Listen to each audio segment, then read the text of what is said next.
Hello and welcome to Transfermarkt TV. My name is Stefan and I'm joined by my colleagues Ben Littlemore and Euan Robertson. And today we're talking about Cole Palmer. He was once again on fire on Monday night in Chelsea's 3-2 victory over Newcastle United in the Premier League. He got a goal, he got an assist. Ben, you've wrote quite a lot about Palmer for Transfermarkt this season and just kind of the remarkable rise of him at Stamford Bridge. I mean, what have you kind of taken away from this game, from this season? And are you actually quite surprised at how quickly he's not only adapted to life at Chelsea, but in many ways is already their most important player? Yeah, I think everyone's surprised at how quickly he's become, as you say, the most important player for Chelsea this season.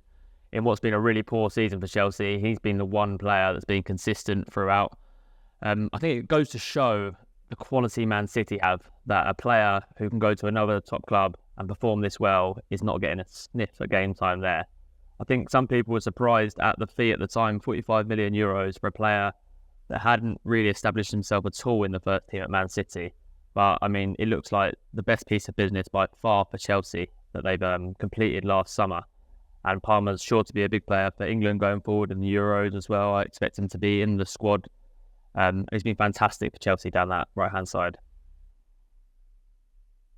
Yeah, we have our market values coming out this week, the Premier League one. I think fans can probably expect to see Palmer's value going up alongside a number of players in the Premier League, so definitely keep an eye on that. But as Ben says, he's probably been one of the few kind of rays of hope for this Chelsea team. And we could spend all day talking about the players have come in, the influx of players, the huge turnaround of players, and the fact that Pochettino is still maybe trying to figure out what he does with a squad of players, and if indeed he'll be left in charge to figure it out next season. But surely Palmer will be the main man there, regardless of whether he's playing in the middle, out wide, or whatever else.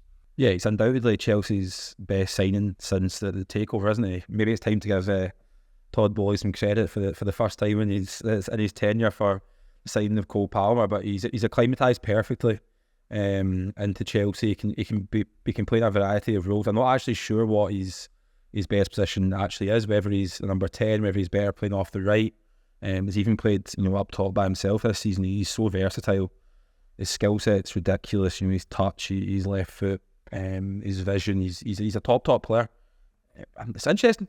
Will City regret letting him go? Because Guardiola's pretty ruthless when it comes to letting players go. You've seen it with like Laporte, Mahrez over the years. If a player doesn't want to be there, he's like, right, bye, see you later, we'll get somebody else in. I think that's ultimately the right way to be. You look at other clubs in the division like Manchester United, for example, hold on to players for far too long. City will flip the squad all the time, re-energise it. So I'm not so sure if City will have regrets over Cole Palmer going. I don't think the money, it was a big fee, but for clubs like Chelsea and City, it's not a huge fee. It's not a huge outlay. So I think City had great success in letting academy players go, and obviously it's pure profit for FFP purposes as well. So I'm not sure if City will regret letting him go at the moment, but I think in a few years they might look back at it and think, well, what a player we've missed out on. Yeah, it just kind of popped into my head there that there's obviously the comparison to Phil Foden and the way they both play and how they're both performing this season, but maybe the more adapt comparison in the years to come may actually be Kevin De Bruyne and the way that Chelsea let him slip through their fingers. And he obviously went on to, didn't go straight to Manchester City, of course. He went to Wolfsburg and then ended up at Man City. And, that's kind of been a player or a transfer that's been kind of thrown at Chelsea down the years. Before we move on to the Foden comparison, Ben, do you think, if we look back at this in 5 or 10 years' time, people might kind of look at the way Palmer could kind of develop into a real kind of generational player for Chelsea and think, they obviously have a great business in selling academy players. We did a piece on that around the transfer window, actually, in terms of how much money Man City make. But do you think that it could be that kind of degree of regret as we've now kind of seen with De Bruyne at Chelsea? Well, firstly, I think Palmer's been great, but I think we need to calm down a little bit here. Chucking firstly Foden and then De Bruyne in there. I think let's go a little bit far. It's been 5 months. He's been great. He scored a lot of penalties.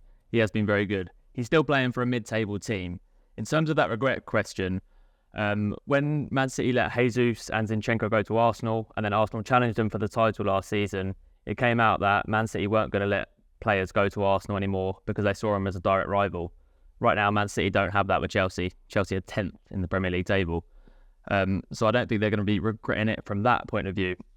Moving on to the comparisons with Foden. Again, I think Palmer's been great, but I think there's levels to this. And for me, Foden is one of the best players in the Premier League. He's one of the best players in the world.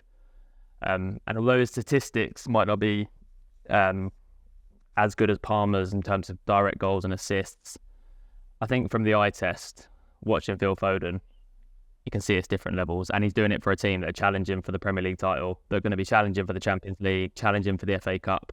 So I think we need to calm down a little bit on the Palmer comparisons, but it's been an amazing start for him. And like you say, if he continues this trajectory in 5 or 10 years' time, it could be something City do regret in the future. Yeah, the Foden comparison's obviously one that you kind of take with a slight tongue in cheek, obviously because Foden's at the top of his game. Palmer's really just kind of establishing himself in his career in general in the Premier League. When we do look at the stats of both players, which I have in front of me, both players have scored 11 goals. Palmer's slightly ahead with 1 extra assist. And when you kind of look at the goals and assists per 90 from that point of view, Palmer is ahead of Foden. But interestingly enough, when you actually take the penalty goals that Palmer has scored, which I think is 5 right now, even if you take those out of the question, their actual goals and assists per 90 are still actually more or less neck and neck. I think they're about 0.7 per 90, just because Foden has actually played a lot more minutes than Palmer. I think he's got an extra 700 minutes in the league so far. But Euan, perhaps the thing that we have to kind of bear in mind here, and perhaps the kind of decider for Foden in Foden's favour here, is that whereas maybe he's not actually scored as many goals and assists as he did last season, which I think is right in saying his actual averages are maybe down. As we talked about last week on the show, actually, he is perhaps doing more than just goal contributions. He's kind of stepping up. We actually saw that at the weekend, actually, against Liverpool, where Pep Guardiola quite symbolically took De Bruyne off to move Foden into that number 10 position. And it kind of feels like even if on paper Foden hasn't got as many goals and assists, he's maybe an even more important player for City than he ever has been before. Yeah, everyone look at Cole Palmer and look at the penalty stat and kind of hold that against him. I suppose he does have to score them, so it's always an important thing to factor in. The other thing for Palmer as well, he's playing a dysfunctional Chelsea team. You don't know what you're going to get week from week. The formation changes, personnel changes all the time, so it's difficult to kind of adapt to that. So he's done really well in that regard. Whereas City are, the most well-oiled club in the world, aren't they? You can bring a player in and out. Everybody knows that their role. Guardiola drills it into them. If you're playing this position, this is where you to be there. So it's probably easier to play for City than it is for Chelsea, certainly this season. But Foden's a world-class player. I'd even argue that is Palmer a world-class talent. That's up for debate. There's no debate that Foden's a world-class player. And it'd be interesting to see Palmer's development as this Chelsea team grows, because I think there's a lot of potential there. That's the one thing you can't argue with Chelsea. They do have some talented young players. It's just trying to get the best out of them, put them in a system that works, and get that consistency. Look at Gusto, Diasse, Fernandez, Caicedo. They're all good talents. Mudryk, even throw him in there as well. It's just getting them in a system that works. But undoubtedly, Palmer has been the shining light this season for Chelsea. I think he's been one of the better players in the Premier League. Just a quick question for both of you on this. We talk about regretting letting him go. Mahrez obviously left in the summer, and it looked like there was going to be more opportunities for Palmer, but then Palmer wasn't convinced. He leaves, and then Jeremy Doku comes in. We've spoken about Palmer's versatility. For you, who would you rather have on that left wing for Man City? Jeremy Doku or Cole Palmer? Yeah, or Jack Grealish, I suppose. Technically, it should be in that question, but I think, the fact that Grealish has been injured and kind of missed much of the season has actually been almost like a blessing in disguise for Doku. If you had to ask me which player I'd want on my team right now between Doku and Palmer, I'd actually probably would pick Palmer. I know Doku's kind of come on leaps and bounds since he joined Man City. He's probably developing into a more rounded player, but I would probably take Grealish over Doku. And then, I think that probably it would then be a really tough one between Grealish and Palmer. I think Grealish on his day is probably better than Palmer as things stand, but there's maybe a consistency question there at Manchester City that has to be addressed. But in terms of kind of raw potential, I think Palmer probably has the potential to rival these kind of guys.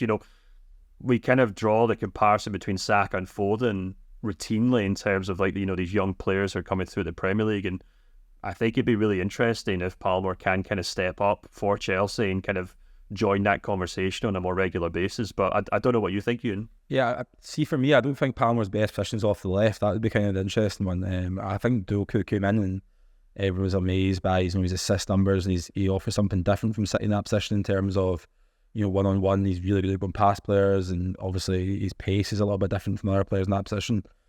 But he's not been great the last couple of months, so I think there's any way of getting away from that. So I don't know, probably it's a toss-up, probably Palmer, even though I don't think he's suited to playing off the left. Yeah, firstly, I would have Grealish over both of them, but the injury thing, I was sort of taking that as read because he's missed so much of this season. But I just look at Palmer drifting into those central areas in between the lines and turning in, and I think he offers you something a little bit different to Doku. It depends on the style of game, but I think potentially I'd go Palmer right now. Yeah, well, you guys can obviously let us know in the comments below where you would rate Palmer in the kind of list of Premier League young exciting players. Is he as good as Foden, Saka, Grealish, Doku? Let us know how you think he's doing at Chelsea this season and what you think his ceiling is. How much potential do you think he really has, and whether you think Manchester City and Pep Guardiola may come to regret letting him go. So let us know in the comments below. Like and subscribe to this video if you like it. And we'll be back soon. So cheers and goodbye.